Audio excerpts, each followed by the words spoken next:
är det faktiskt. Det är lördag, det är 3 juni. Folkrace, Norsa. Det är ljus Sound som ni ser här på banderollen som är i farten. Det är alltså Norsa Folkrace idag.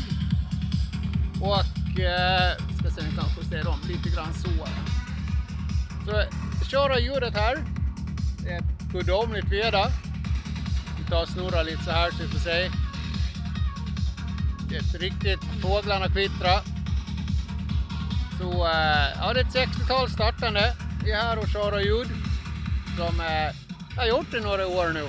Jag var även med här på återinvigningen på, ja vad det är, 17-18 där någonstans. Så nej, det är riktigt kul. En liten fin bana. Så vi hoppas på en bra dag. Ha det fint allihop.